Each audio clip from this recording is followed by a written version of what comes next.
Okay guys, for tonight's menu ay magluluto tayo ng masarap na pork chop. So ayan, first hiniwa-hiwa ko yung taba sa gilid niya ng chop na pork.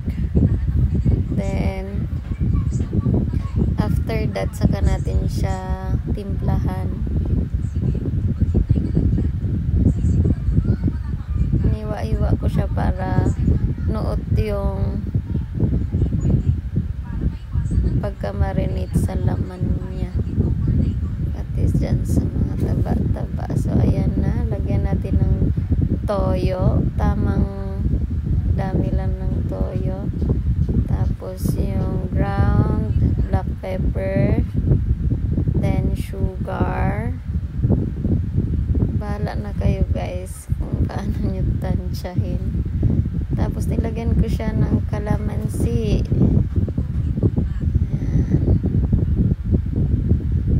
Tapos haluin lang, i-massage natin dyan sa meat.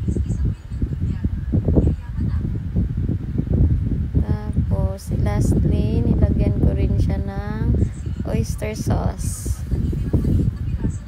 So ayan, sinamba-chamba ko yung lang yung pagkakalagay niya. So, i-massage lang natin sa ating meat.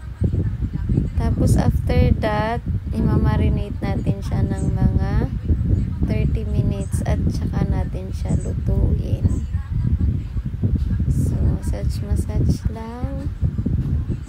Ayan. Then, after 30 minutes, ay lulutuin na natin siya. So, of course, magpapainit tayo ng unti lang yung oil natin kasi pag nilagay na natin yung meat ay mag-o-oil rin siya ng sarili niyang oil.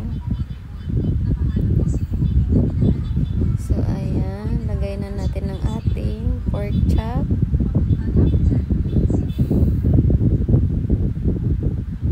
Nakadalawang salang ako dyan.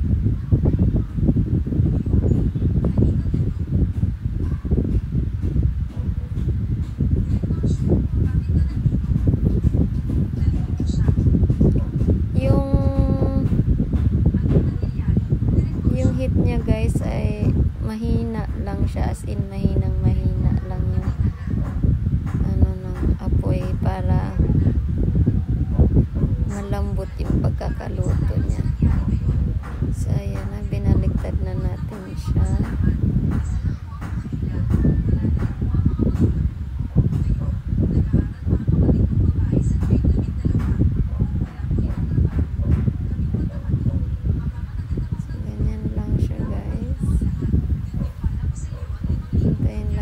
Siya hanggang sa maluto, balik-balik na rin lang natin.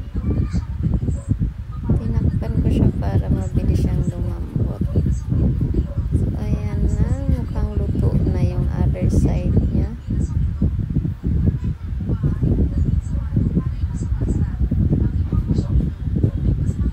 Ayan. Luto na siya guys. Wow! So nagsalang ulit ako ng second na salang. After ko maluto yung unang salang, ito ay pangalawa na. Ayan siya.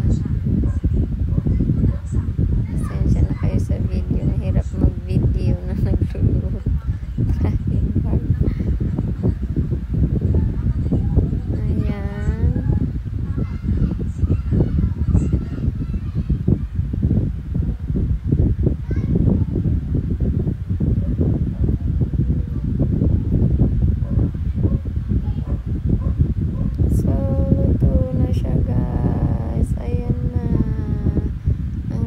Salang. Ayan.